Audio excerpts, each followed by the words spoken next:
One thing that people are all disturbed about is sex. I said, that's how I'm going to attack the audience. I'm going to attack them sexually. I think something with human hands is always scary, very scary. So I had the long fingers. And I'm not going to go after the women in the audience. I'm going to attack the men.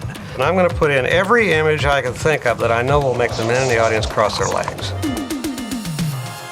I've never seen anything like it.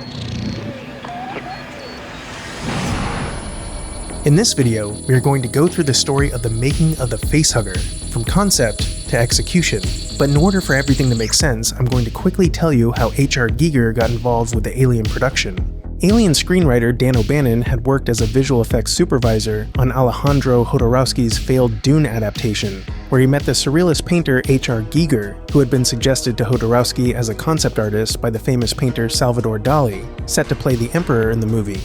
When the project fell apart, the completely broke O'Bannon crashed on the couch of Ron Shuzet, and the two wrote the Alien script together, featuring a creature with 3 stages of development. A parasite that latches onto a victim's face and lays an egg in their stomach, the egg growing into a creature that bursts from the victim's chest, and the creature quickly maturing into a human-sized, extremely dangerous monster.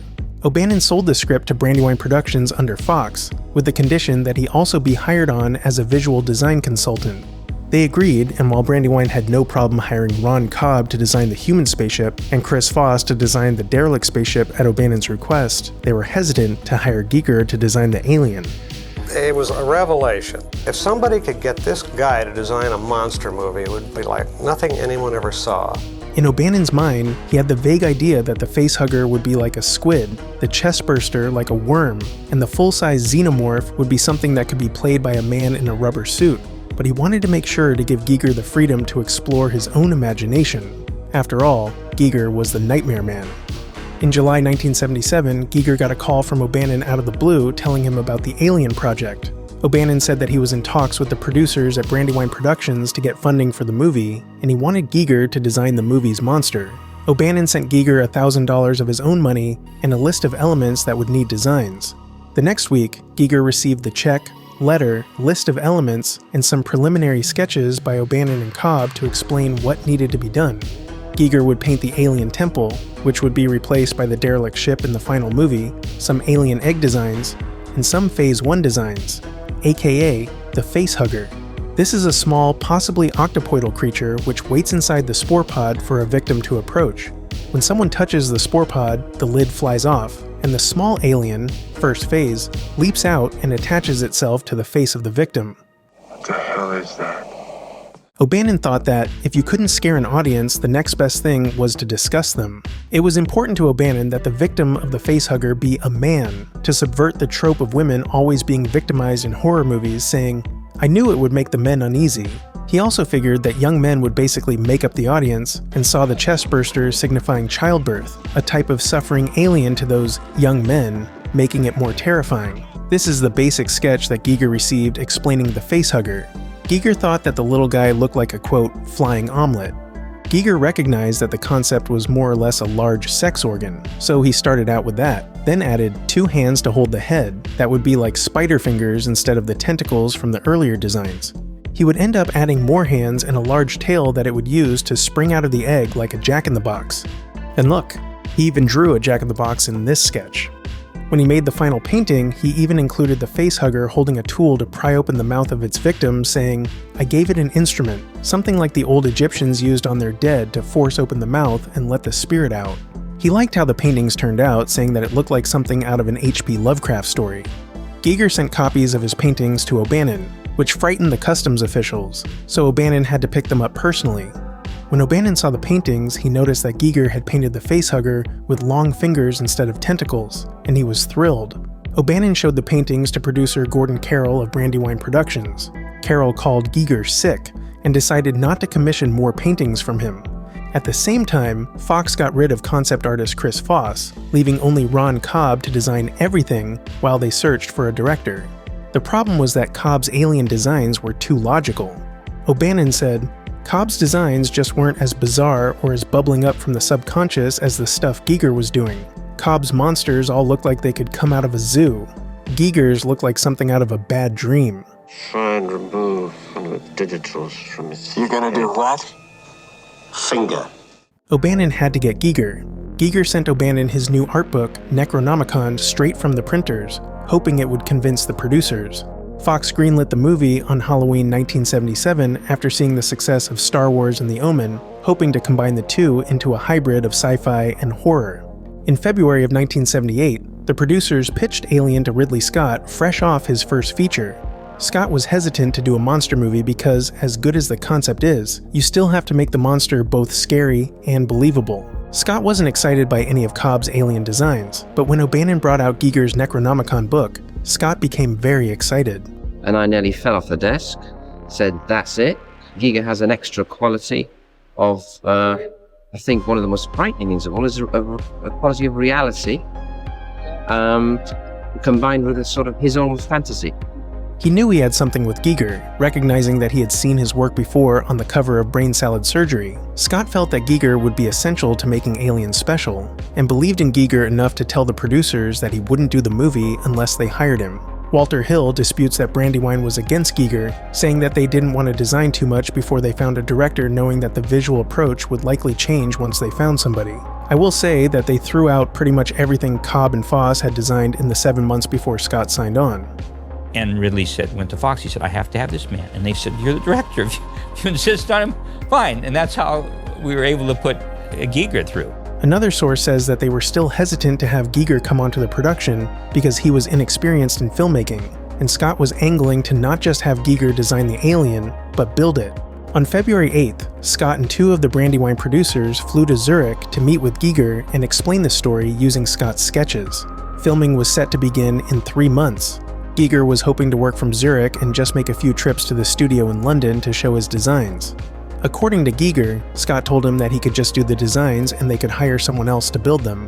When Giger traveled to London on Valentine's Day for a meeting at a fancy hotel with the heads of the art department, it seems Scott tried to convince Giger and the Fox executives that Giger should stay in London and actually build his designs. Scott said, "I knew that if I could get him personally involved in the film, he would become absolutely obsessive about it. And frankly, that would be one less aspect I would have to be obsessive about." In a separate interview, Scott said, "Fox was hesitant over Giger until I stamped my foot and said, we've got to have him. You can't just take his drawings and say, fine, just go out and build them.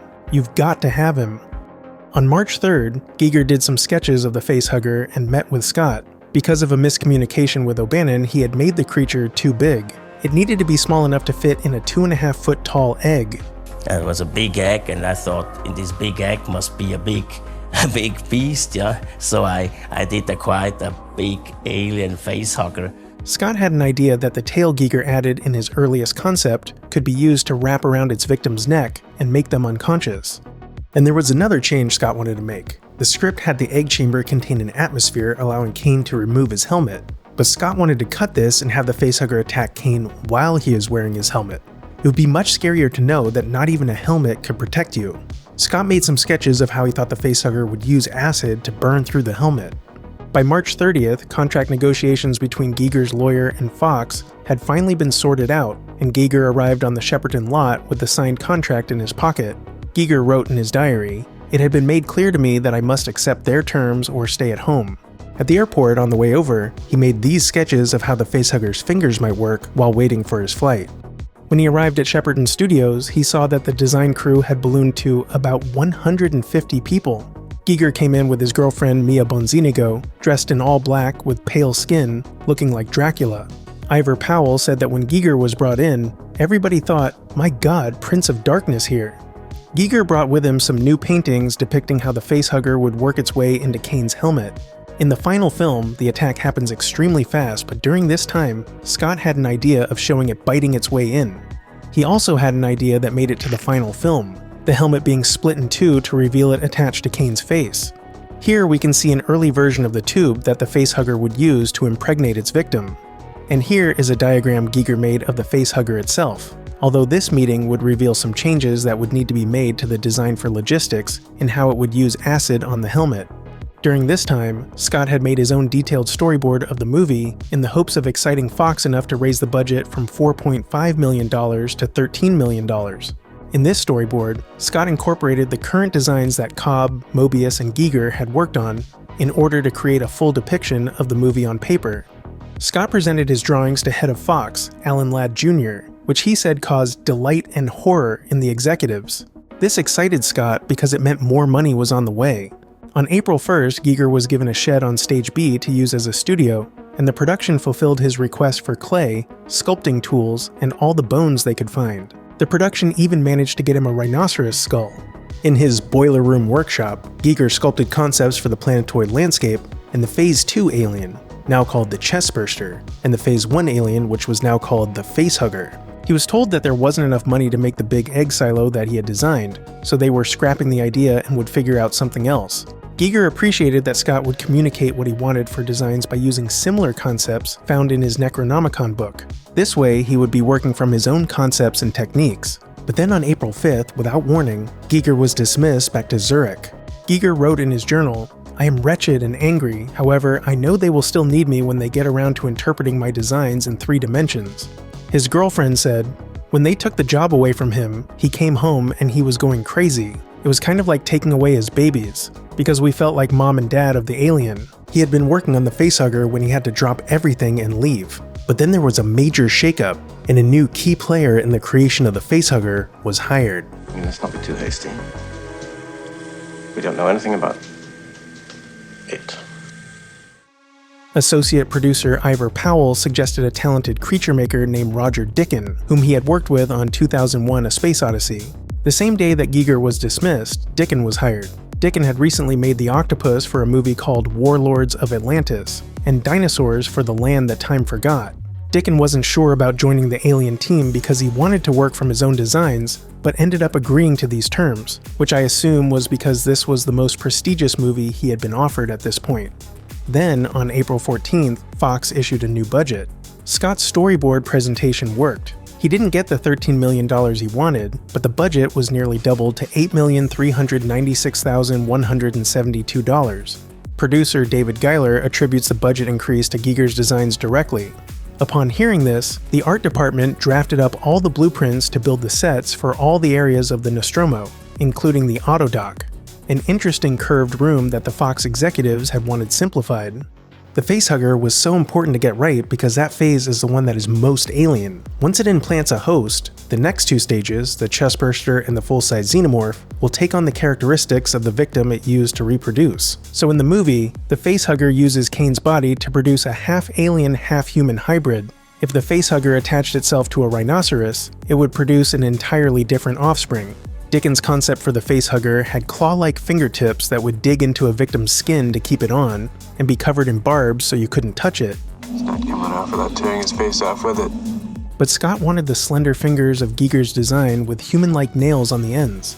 Dicken was struggling with the Facehugger especially because Giger's paintings weren't the right scale and Scott's instructions were confusing. During a big meeting on the Facehugger design, everyone was talking over each other at Dicken about how the thing should look. Scott pulled out Giger's Necronomicon and said, "Look, I want these fingers here on this page, and I want that over there for the back, and then I want the tail from this other page." Dicken was confused, so O'Bannon took Dicken to the art department and sat at the desk with a huge piece of paper and tried sketching together all of the things Scott mentioned from the Necronomicon book into one creature. According to O'Bannon, Giger arrived with his new Facehugger designs and saw that what O'Bannon had sketched was pretty similar except that Giger's had an eye on the back. Giger liked what O'Bannon had drawn and said to go with that. O'Bannon then took his sketch to Ron Cobb to apply his logical brain to it. He wanted Cobb to come up with a skeletal structure so that the whole thing would make sense. O'Bannon said, "Cobb is a genius at that kind of thing." He took a pencil and he looked at it for a minute and he said, "Well, let's see. If those fingers are attached here, then they would probably continue on into the body. There would be a skeletal understructure like this." And then over a space of a few minutes, he then sketched the internal skeleton of the thing, and it worked. Cobb sketched out his ideas and then O'Bannon finished up the design. So the final Facehugger design was ultimately a combination of elements from Giger, Dicken, and Cobb. It was now up to Dicken to build it. Around this time, Dan O'Bannon, who wrote the script and sold it to Brandywine on the condition that he be hired on as the lead designer, got more or less pushed out of the production. There was a loophole that said they had to pay him but didn't have to use him. At the end of April, a sculptor named Brian Muir was hired to help bring the alien to life. A few years earlier, Muir had been involved in building the original Darth Vader mask. While back in Zurich, Giger made this painting and sent it to London depicting the life cycle of the alien. We can see that the facehugger looks pretty much exactly as it does in the final film. On May 2nd, Gordon Carroll called Giger to tell him how much he liked the new painting. Carroll, the producer perhaps most against bringing Giger onto the production, was now fully on board. On May 14th, Carroll called Giger back to London to look at Dicken's progress. He looked at what Dicken had done on the xenomorph suit and told the producers that he hated it. Dicken had been tasked with constructing all 3 phases of the alien, but he was beginning to fall apart with all of the conflicting input and told the producers that he'd do the facehugger and chestburster, but they'd better find someone else to do the big one. Giger was annoyed by what he felt was wasted time sending him back to Zurich for a month. When he was finally brought back to London, he was restless, feeling like there was so much he needed to do in order to fix the work and make it more like what he had designed. Giger would spend the end of May working hard on the alien landscape. On June 2nd, Scott and Carroll took Giger to visit Roger Dicken's workshop in his home to see how the facehugger and chestburster were progressing. On the way, Scott warned Giger not to criticize Dicken's work because he was liable to freak out. Like Giger, Dicken was very opinionated and sensitive about his work. When they arrived, Giger thought that Dicken's clay models were lifeless and weren't very similar to his designs. Giger held his tongue, but then Dicken told Giger that his designs were, quote, repulsive abortions, and he would rather be making something beautiful. I can just imagine Giger's eye twitching. Giger was already angry that they sent him away for 6 weeks, and now he's come back to see someone who doesn't even like his designs make what he perceived as a crappy attempt at sculpting them. When they left the workshop, Giger told Scott and Carroll that Dicken was an awfully aggressive nut who can't take criticism, and said that Dicken looked like he was on the verge of a nervous breakdown. O'Bannon said, Dicken didn't see himself as a slave to Giger's design, so he made a very free interpretation of it. He was going to incorporate his own creative ideas and his own unique texture, but Giger felt they had to be exactly as he had painted. Giger told Scott and Carroll that he was extremely disappointed and then spontaneously blurted out that he should sculpt the designs himself. In his diary, Giger writes, Carroll stares at me in amazement and asks if I've got the technical skill for it. I gulp and repeat for the umpteenth time that I studied industrial design at the Zurich Art School for 4 years and that I'm in no way ashamed to get my hands dirty at work.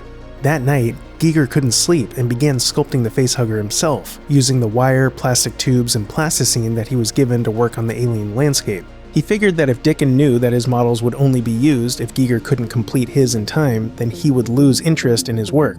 Giger felt that he needed to personally make all of the alien phases, but Scott and Carroll wanted him to focus only on the full-sized alien. On July 29th, Giger met with Scott and they agreed that the facehugger should have translucent skin that reveals the skeleton, veins, and organs underneath. They were using a special process to make translucent skin for the full xenomorph suit, and Giger asked for some extra to make the facehugger skin.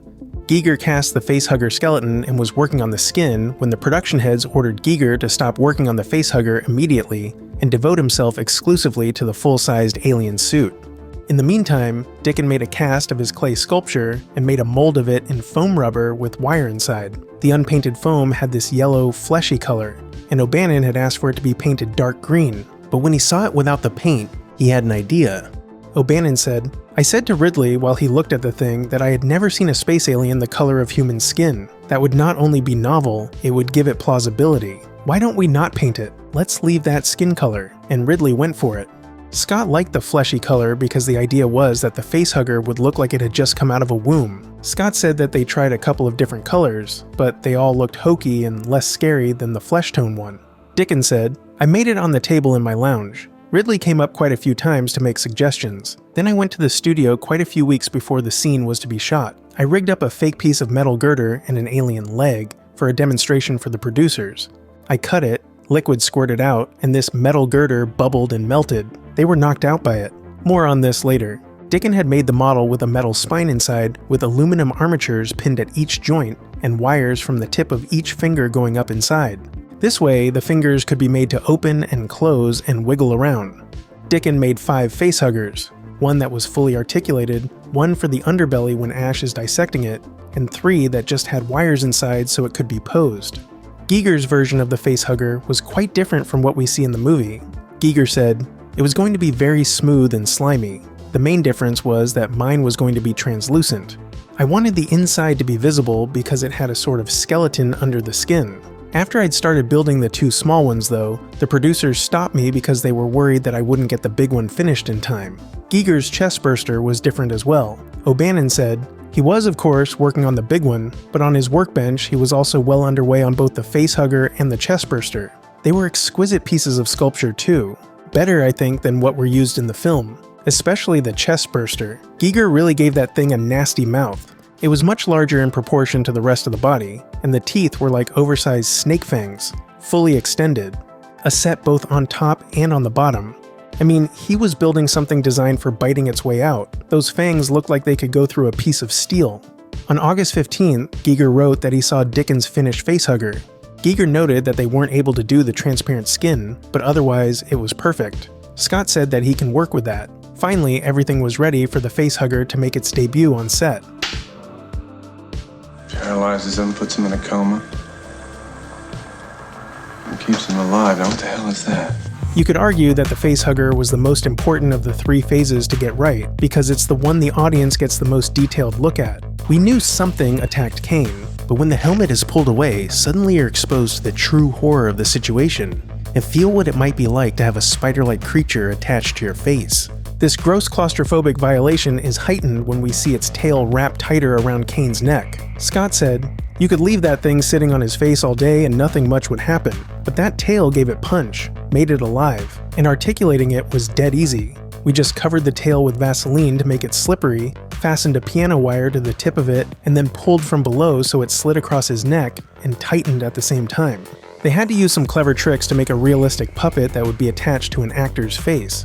Dicken said, from the tip of each finger, there were wires going up the inside, so that when you pulled on them off camera, the fingers would open and it could clip over the actor's face. To help hold it on, I put little eyelets in the fingertips, and we ran rubber bands between them, under the head where they wouldn't show. There were pistons that could move all the fingers, and one of the fingers was removable. This was for the one that the crew tries cutting and leaks the acid blood. This way, they could replace it with a new one after each take. As simple as it was, there were still some problems that day. Scott wanted the sacks on either side of it to be filled with slime that they had imported from overseas, but the slime clogged up the air tubes that made the sacks look like they were breathing in and out.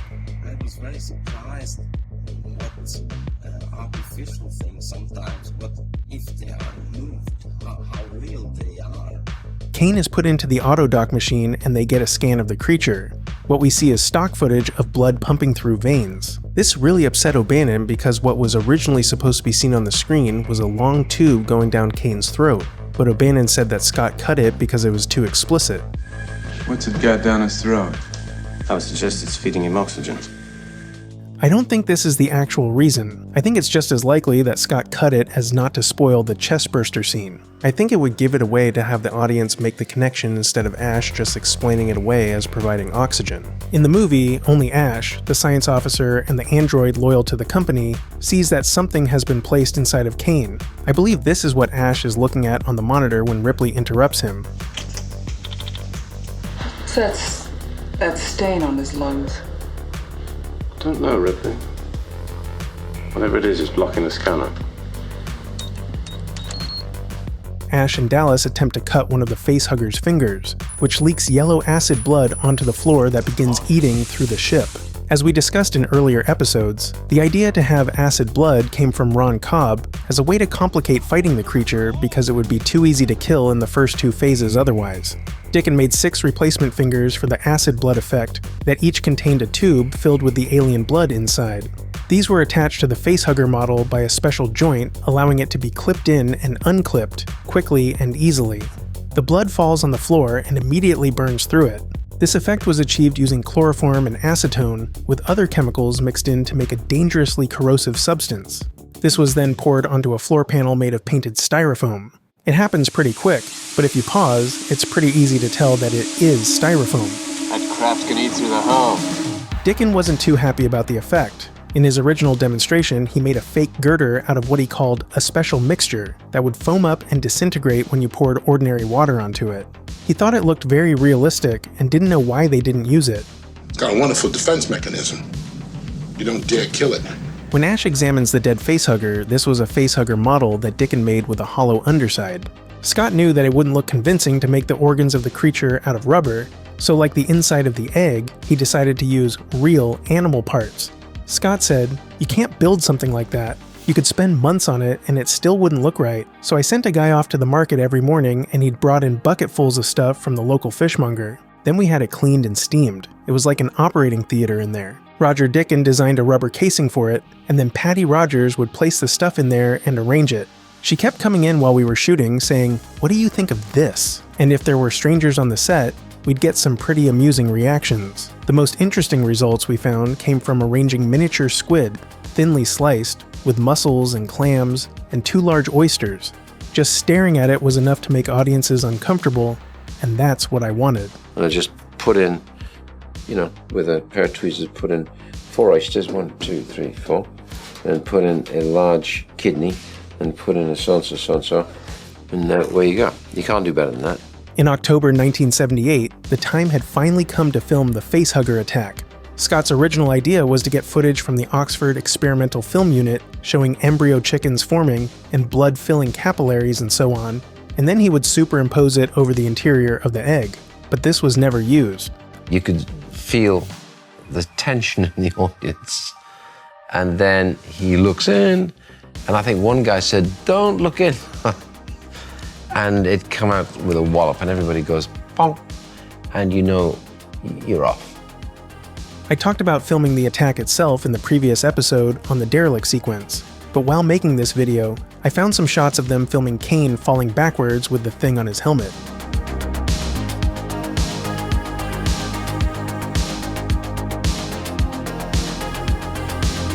A special thanks to my patrons over on Patreon. Right now on Patreon, you can watch an 8-minute video on how they did the effects in Ash's death scene, and what went wrong. It's available right now on Patreon for $1, and it will go into the $5 archive when my next video goes up. Are you excited for Alien Romulus? I really enjoyed Don't Breathe, and I think Alvarez has it in him to make a really scary alien movie.